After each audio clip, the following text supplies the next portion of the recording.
বন্ধুরা কেমন আছেন সবাই? আশা করি অবশ্যই ভালো আছেন। তো বন্ধুরা যারা দেওয়ানি বিচার ব্যবস্থা বুঝতে চান, যারা আইন বিষয়ে যাদের জানার আগ্রহ আছে অথবা যারা আইন বিষয়ে পড়াশোনা করতেছেন বার কাউন্সিলে পরীক্ষা দিবেন, তাদের জন্য সিপিসি অথবা যাকে আমরা বলতেছি the code of civil procedure এটা খুবই গুরুত্বপূর্ণ।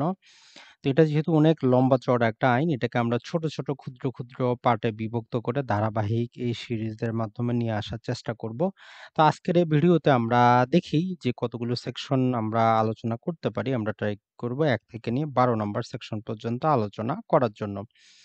তো সর্বপ্রথমেই আমরা দেখতেছি যেখানে বলা আছে the code of civil procedure 1908।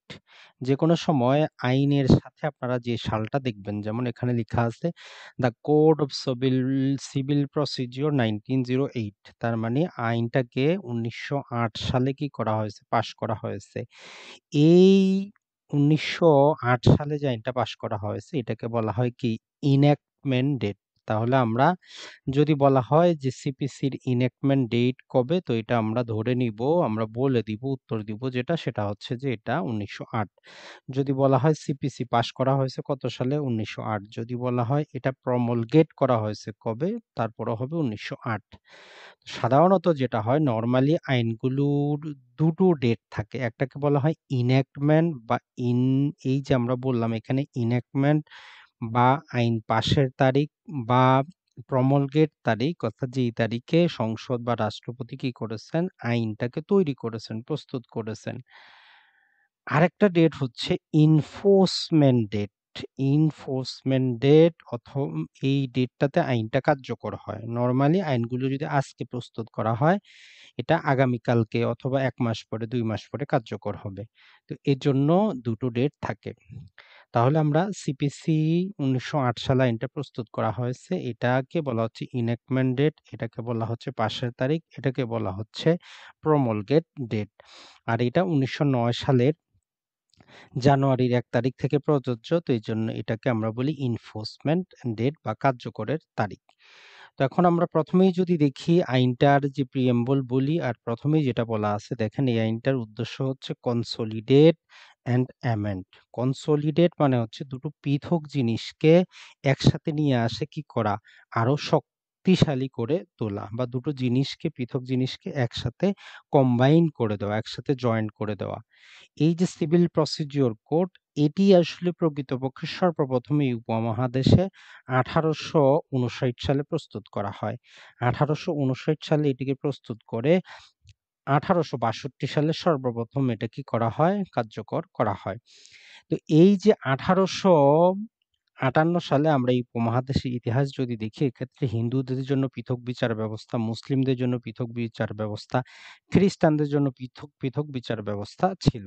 তো ব্রিটিশরা যখন ফরমালি ব্রিটিশ সরকার ইস্ট ইন্ডিয়া কোম্পানিকে বন্ধ করে যখন ক্ষমতাটা গ্রহণ করলো, তখনই তারা যেটা করে এই যে সিভিল প্রসিডিওর কোডটা পুরাতনটি কিন্তু নিয়ে আসে।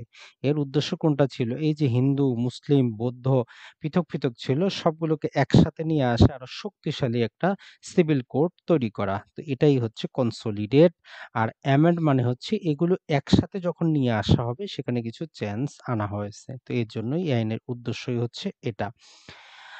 তো যাই হোক, আমরা আইনের ১ নাম্বার সেকশন যদি দেখি, ১ নাম্বার সেকশনে যেটা আমরা বলা হয় নরমালি ১ নাম্বার সেকশনে সবসময় ৩ টা জিনিস থাকবে যেকোনো আইনের মধ্যে। সেটা হচ্ছে শর্ট টাইটেল, মানে আইনটার নামটা কি, কারণ নামটা গুরুত্বপূর্ণ। আপনি যেকোনো জায়গায় যখন এই আইনের কোনো একটা সেকশন উল্লেখ করবেন, আপনাকে তো নামটা উল্লেখ করতে হবে। তো এইজন্য এটাকে আমরা বলি the code of civil procedure 1908 বা সিপিসি 1908, বাংলায় বলি আমরা দেওয়ানি কার্যবিধি। যদিও যেকোনো নামকে কি করা যায় না, ট্রান্সলেট করা যায় না, কিন্তু এখানে বি উল্লেখ করার কারণে আমরা এই নামটাকেও বাংলায় ট্রান্সলেট করে বলতে পারি। তাহলে হচ্ছে আমাদের শর্ট টাইটেল। তারপরে হচ্ছে কুমেন্সমেন্ট, মানে হচ্ছে এই আইনটা কার্যকরের তারিখ। সবসময় আমরা দেখব যে আইনটা কার্যকরের তারিখ কবে? সিপিসি এটা হচ্ছে ফার্স্ট ডে অফ জানুয়ারি ১৯০৯, অর্থাৎ ১৯০৯ সালের জানুয়ারি থেকে এটা কার্যকর। আমরা এক্ষেত্রে একটা জিনিস জানে নিব, এই কার্যকরের উপর ভিত্তি করে আইনগুলো কিছু নাম আছে। একটা হচ্ছে প্রসপেক্টিভ ল, একটা হচ্ছে রেট্রোস্পেক্টিভ ল। প্রসপেক্টিভ হচ্ছে যেটা পরবর্তী ডেটে কার্যকর হয়। এটা ১৯০৮ সালের আইন, কার্যকর হচ্ছে ১৯০৯ সালে। তাহলে সিপিসি হচ্ছে আমাদের একটা প্রসপেক্টিভ ল। আর আসি আমরা এক্সটেন্ড। এক্সটেন্ডটা দেখেন হোল অফ বাংলাদেশ, অর্থাৎ এটা সমগ্র বাংলাদেশে প্রযোজ্য। তাহলে আমরা সিপিসির যে প্রিলিমিনারি প্রাথমিক বিষয় থেকে প্রথম ১ নাম্বার সেকশন থেকে ৩ টা জিনিস আমরা পাচ্ছি। Short title, commencement, extent. Short title হচ্ছে the code of civil procedure, আইনটার নাম। এটা কার্যকর হচ্ছে ১লা জানুয়ারি ১৯০৯ থেকে সারা বাংলাদেশে প্রযোজ্য। তাহলে এটা আমরা জানলাম। সিপিসির মধ্যে সবচেয়ে গুরুত্বপূর্ণ হচ্ছে ডেফিনেশন সেকশন। তবে ডেফিনেশন সেকশনের ভিতরে যে সেকশনগুলো থাকে এগুলোকে কি বলা হয়? ক্লজ বলা হয়। এটি আমরা মনে রাখবো। এখানে একটা গুরুত্বপূর্ণ যেটা সেটা হচ্ছে কোড ইনক্লুডস রুলস। এর মানেটা কি? এইখানে যে the code of civil procedure বলা হয়েছে, এই কোডের কথা কিন্তু বলা হয়নি। এটি কিন্তু মনে রাখবেন। এখানে কোড বলা হচ্ছে। সিপিসি ২ টা অংশ থাকে। আমরা জানি সেকশন গুলো আছে, আবার একটা কি আছে? শিডিউল আছে। শিডিউলের মধ্যে সেখানে অর্ডার গুলো দেওয়া আছে। সেই অর্ডার গুলো অর্থাৎ রুলস গুলো যে দেওয়া আছে সেগুলোর কথা বলা হচ্ছে। যে কোড বলতে শুধু এটা বুঝায় না, ওই রুলস গুলোকে বুঝায়। দেওয়ানি মামলার ক্ষেত্রে আমরা সবসময় বলি যে আপনি ডিক্রি পাইলে ডিক্রির কপি। ডিক্রি আসলে এখানে সংজ্ঞায়িত করা হয়েছে সেকশন 2 ক্লজ 2 এর মধ্যে যে ডিক্রি জিনিসটা আসলে কি। তো নরমালি আমরা যদি আইনগতভাবে পড়ি, ডিক্রি হবে একটা কি ফরমাল এক্সপ্রেশন, অর্থাৎ একটা আনুষ্ঠানিক একটা কথা মতামত, আনুষ্ঠানিক মতামত, ফরমাল এক্সপ্রেশন। অ্যাডজুডিকেশন মানে হচ্ছে বিচারিক মন মানসিকতা প্রয়োগ করে একটা জিনিসকে কি করা? পর্যবেক্ষণ করা। যেকোনো মন মানসিকতা না, বিচারিক আইনগত যাবতীয় দিক নির্ণয় করে বিচারক যে মন মানসিকতা প্রয়োগ করেন সেটাকে বলা হয় অ্যাডজুডিকেশন, অর্থাৎ বিচার করা। সেটা হচ্ছে যে কোর্ট এক্সপ্রেসিং ইট, কোর্ট কি করে? কনক্লুসিভলি ডিটারমাইন, অর্থাৎ একদম আর কোনো কিছু বাকি থাকে না, সিদ্ধান্তটা নিয়ে নেন। সমগ্র কিছু বিবেচনা করে যাবতীয় সাক্ষী, যাবতীয় আইন, যত প্রকার আপত্তি ছিল টোটাল সবকিছুকে ডিসপোজ অফ করে কনক্লুসিভলি ডিটারমাইন করে দেয়। কি ডিটারমাইন করে? রাইটস অফ এ পার্টিস, অর্থাৎ কোন পক্ষের অধিকারটা আছে। কি বিষয়ে? যে বিষয়ে তারা মামলা করেছে, ম্যাটার অফ কন্ট্রোভার্সারি, অর্থাৎ যে বিষয়টা নিয়ে তাদের দ্বন্দ্ব সেই বিষয়টা সম্পর্কে বিচারক তার বিচারিক মন মানসিকতা প্রয়োগ করে যখন আনুষ্ঠানিকভাবে কোনো একটা সিদ্ধান্ত দেন সেটাই হচ্ছে কি? সেটাই হচ্ছে আমাদের এই ডিক্রি। তো আইনগতভাবে ডিক্রি কি হবে? ২ প্রকার হবে। আপনারা যত প্রকার ডিক্রি পড়েন, আমরা সংজ্ঞা থেকে দেখি আইন ২ প্রকার। একটা হচ্ছে প্রিলিমিনারি ডিক্রি, আরেকটা হচ্ছে ফাইনাল ডিক্রি। প্রিলিমিনারি ডিক্রি হচ্ছে সেই ডিক্রি যেই ডিক্রি দেওয়ার পর সেখানে আরো কার্যক্রম বাকি আছে। যেমন বাটোয়ারা মামলার প্রাথমিক ডিক্রি হয়, অর্থাৎ কে কত অংশ পাবেন। পরবর্তী ধাপে ফাইনাল ডিক্রি কিন্তু হয়। তার মানে প্রিলিমিনারি মানে হচ্ছে যেই ডিক্রি দেওয়ার পরেও আরো আদালতে কার্যক্রম বাকি থাকে সেটা হচ্ছে প্রিলিমিনারি। আর ফাইনাল হচ্ছে যেটা কনক্লুসিভলি যেটা করে কি করে? মামলাটাকে ফাইনালি ডিসপোজ অফ করে দেয়। আরেকটা ডিক্রি যেটা আমরা পাবো সেটা হচ্ছে ডিম ডিক্রি। ডিম ডিক্রি যেমন হচ্ছে অর্ডার 7 রুল 11 এ যদি কোনো অ্যাপ্লিকেশন যদি কোনো সুট রিজেক্ট হয় সেটাও কিন্তু ডিম ডিক্রি হিসাবে পরিগণিত হবে। এখানে বলাই আছে দেখেন যে include the rejection of plate and the determination of any question section 154 restitution সংক্রান্ত বিষয়গুলো আলোচনা করে। রেস্টিটিউশন জিনিসটা কি? সেটা হচ্ছে যে আপনি হয়তো আদালতে টাকা বেশি দিয়েছেন, এখন টাকাটা ফেরত চাচ্ছেন। যেটা আপনার হকদার, এই যে আপনি টাকাটা ফেরত চাচ্ছেন পুনরুদ্ধার, এটাই হচ্ছে রেস্টিটিউশন। তাহলে আপনারা ডিক্রির সংজ্ঞাটা এভাবে মনে রাখতে পারেন যে ডিক্রিটা সেকশন 2 ক্লজ 2 আলোচনা করা হয়েছে। ডিক্রি হচ্ছে যে দ্বন্দ্বের বিষয়টা পার্টির মধ্যে চলতেছে, বিচারক ফরমালি যাবতীয় কিছু শোনার পর ফাইনালি ওনার বিচারিক মন মানসিকতা কি করে প্রয়োগ করে কনক্লুসিভলি যে কোনো এক পক্ষের অধিকারটা স্বীকার করে নেয়, ডিক্লেয়ার করে, প্রকাশ করে, সেটাই হচ্ছে ডিক্রি। ২ প্রকার হতে পারে। এটা হচ্ছে প্রাথমিক, চূড়ান্ত, প্রিলিমিনারি এবং ফাইনাল। আর ২ টা ডিক্রি হচ্ছে ডিম ডিক্রি, যেমন যদি কোনো এই স্যুটের যে প্লেট সেটা যদি রিজেকশন করা হয় সেটাও একটা ডিক্রি হতে পারে। আর রেস্টিটিউশন যেটা আছে সিপিসি সেকশন 144 এ সেটাও ডিক্রি হতে পারে। এরপরে আরো নানা প্রকার কিছু বলা আছে, any adjudication from which an appeal lie accent from an order. তারপরে যেটা বলা হচ্ছে যে ডিক্রি কোন জিনিসটাকে অন্তর্ভুক্ত করে না। যেমন আপনি যদি কোনো অর্ডার যদি ডিসমিসাল করে ডিফল্টের জন্য, সেটা ডিক্রি হবে না। তারপরে বলা হচ্ছে যে অ্যাডজুডিকেশনের প্রতি কি হয়, সেটার বিরুদ্ধে আপিল করা যায়, সেটাও কি হবে না, ডিক্রি হবে না। তাহলে আমরা ডিক্রিটা বুঝলাম।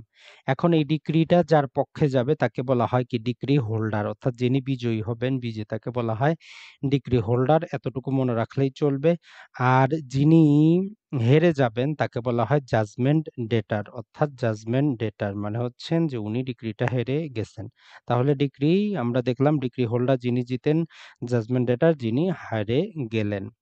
তো এরপরে যদি আমরা দেখি, সেটা হচ্ছে জিপি বা গভর্নমেন্ট প্লিডার। এই সংজ্ঞাটা আমরা মনে রাখবো। দেওয়ানি মামলা সরকারের পক্ষে যারা কথা বলেন, আর সরকারের পক্ষে যারা হাজির হন, তারাই হচ্ছে প্লিডার। এটা আমরা মনে রাখলেই চলবে।